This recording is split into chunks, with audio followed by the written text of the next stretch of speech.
In recent years, Indonesian authorities have arrested or killed some 300 alleged Islamic militants. And in June of this year, they announced their biggest success to date, the arrest of Abu Dujana, the alleged head of the military wing of Jemaah Islamiyah. Now, these successes have been attributed to a new focus on counter-terrorism using elite units within the police force and helped by arms and training from Western governments. But those same elite units have been implicated in a catalogue of human rights abuses and criminal activity. I'm Taimur Nabili, and on this edition of 101 East, we look inside Indonesia's anti-terrorism police.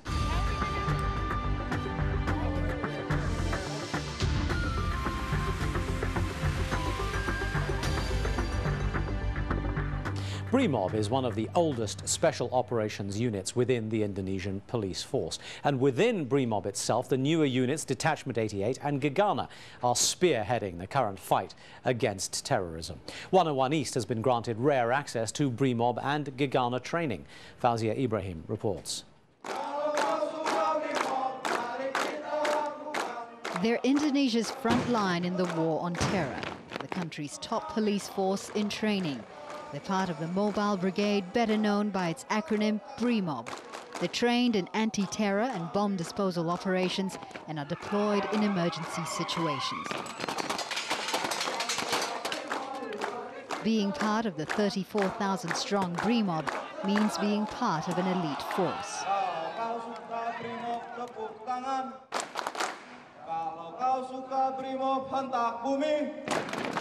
Kalau kau suka BRIMOB, mari kita lakukan. Kalau kau suka BRIMOB, tertawalah. BRIMOB is essentially a police unit, but one trained along military lines. It's used in domestic security and defense operations. Its two main anti-terror units, Gegana and Detachment 88, have been credited with crippling the Jemaah Islamiyah terror network in Indonesia. Several raids conducted by the units in recent years have resulted in the deaths or arrests of key JI members. But with the accolades come allegations of human rights abuse. Activists have continuously accused BRIMOB of torture, indiscriminate killings and abuse of civilians in restive areas like Aceh, East Timor and Poso.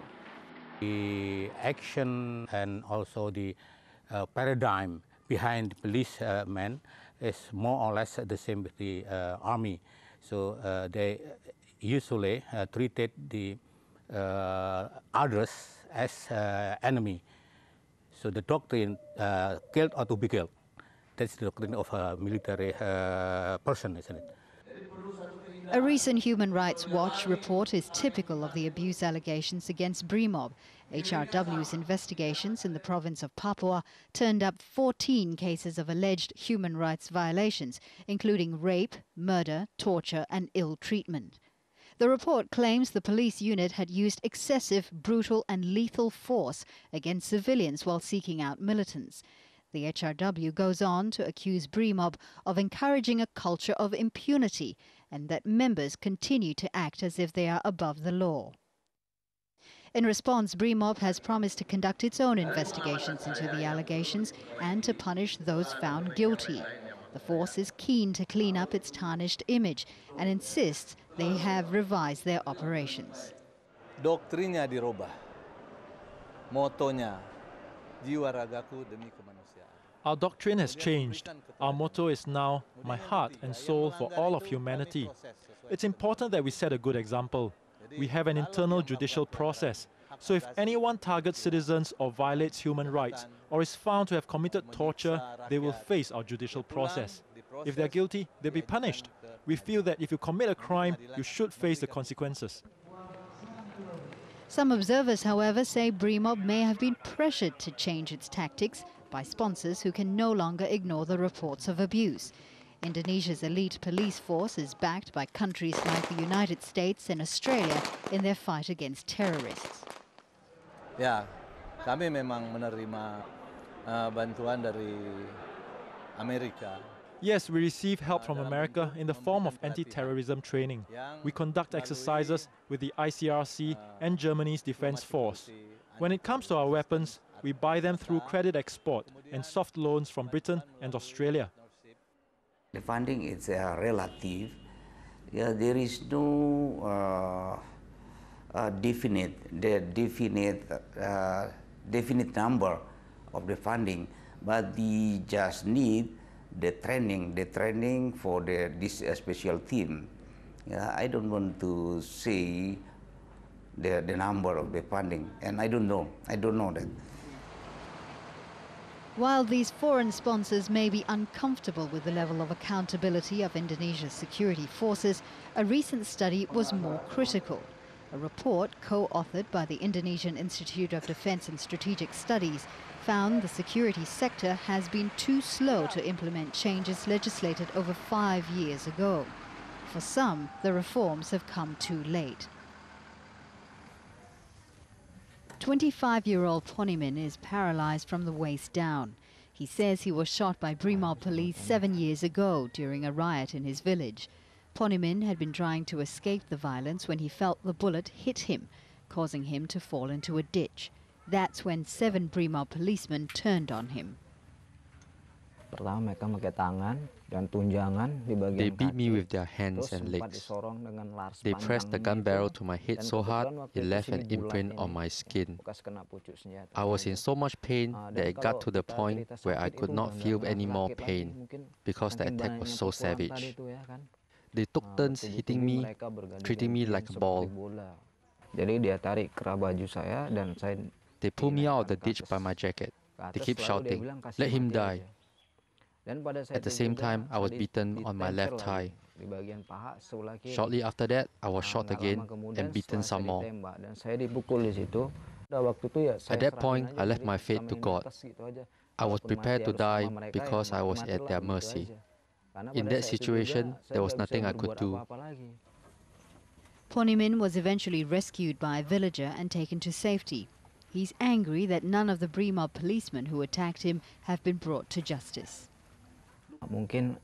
It's always the little people like me who will always lose out, and the more important people like them will always win.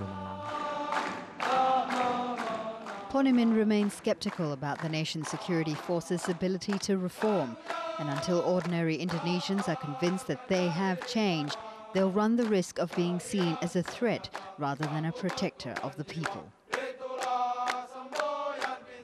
I'm joined in the studio today by Alan Nairn, an American investigative journalist who's testified about Indonesian police and military before US Congress. Robert Lowry is a retired lieutenant colonel from Australia and a graduate of the Indonesian Army Command and Staff College. And also by Nur Huda Ismail, an Indonesian security expert who's carried out extensive research on jihadist networks and religious extremism. We also invited a representative of the Indonesian police to take part in this discussion, but they declined that offer. Gentlemen, to you, I say welcome. Thank you for joining us today. Thank you. Bob, let me begin with you, if I might. Let's start from a premise that there is a significant terror threat in Indonesia that needs to be addressed. Is the way that it's being addressed appropriate? It seems to be quite effective at the moment, both from the point of view of law enforcement through BRIMOB and other police activities, especially police intelligence activities. You say it's effective, and we've seen a number of high-profile arrests, but what I'm really asking is the structure of the approach. Is this, as a military person, something that you think, as a textbook exercise, is effective? I think there's no doubt that it is effective because they're also looking at the social side through the religious organisations in Indonesia. But if we turn to another aspect of that and the reform of the security sector, then that is going very, very slowly. And we need to look at why that is so.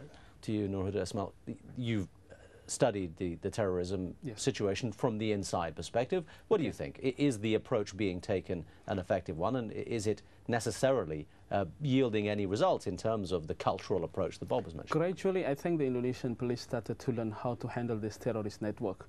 From the first Bali bombing, for instance, they arrest them and they torture them, and then they didn't get a lot of information from, they cannot squeeze all information from the arrest. But for the next arrest, they started to learn, and they use family, even reformed JE members to actually talk to the jihadists themselves. So you're saying that, in fact, the military is much more than simply a military operation. There is a great deal of... there is a gradual change. You know, initially they just arrest them, use forces, and then but they fail attract so much information. But gradually they start to pick up and understanding the social, what you call like psychological aspect of this terrorist group. And yet, as was pointed out in that film, Alan, we still have any number of accusations of human rights abuses and all manner of illegitimate activity. Well, it's massive. We have to be objective when we're talking about terrorism. President Bush essentially defines terrorism as Muslim jihadists who kill Westerners. But if you use a more fair and accurate definition of terrorism, which is even the one used in the USA Patriot Act, it's anyone who kills civilians for political purposes. And by that definition, the main terrorist threat in Indonesia comes not from the fanatics like the Bali bombers, who have killed hundreds of civilians, but from the Indonesian military and police forces themselves, who have killed hundreds of thousands. When they seized power in Indonesia in 65, 67, they killed anywhere from 400,000 to 1 million civilians. The New York Times, James Reston, the top commentator there, called that a gleam of light in Asia. When they invaded East Timor, they did it with the personal go-ahead of President Ford and Henry Kissinger. They killed 1/3 of the Timorese population. In more recent years, they've done similar mass slaughter operations in Aceh, now more recently in Papua. They've done provocation operations in the Moluccas, where they set Christian and Muslim peasants against each other, in which thousands have died.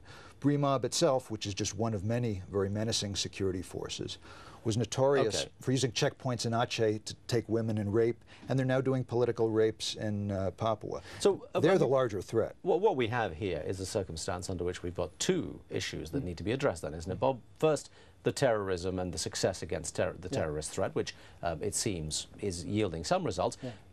But the ancillary to that is when they're not fighting terrorists, they're doing all manner of other activities. How do you control that in the military? Well, there are a number of ways. I mean, we've got to recognise that Indonesia is in a transition to democracy. It didn't suddenly become a democracy overnight.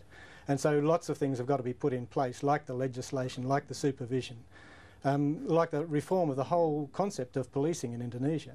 And they've been very slow. For example, the law provides for a national police commission to supervise the police and to supervise breaches of discipline, etc., and make sure they're investigated. But that commission, headed by the coordinating Minister for Security, has not actually been, although it's established and people have been appointed, it's not functional. So there's no real supervision by an external body of the actions of the police. The question we really need to address is, to what extent are the people who are enforcing and legitimizing these forces to be held responsible for the kind of activities the forces actually perpetrate outside of their duties? We'll address that question in just a moment. We're going to have to take a short break. We'll be right back with this discussion, and we'll take a look inside Gegana.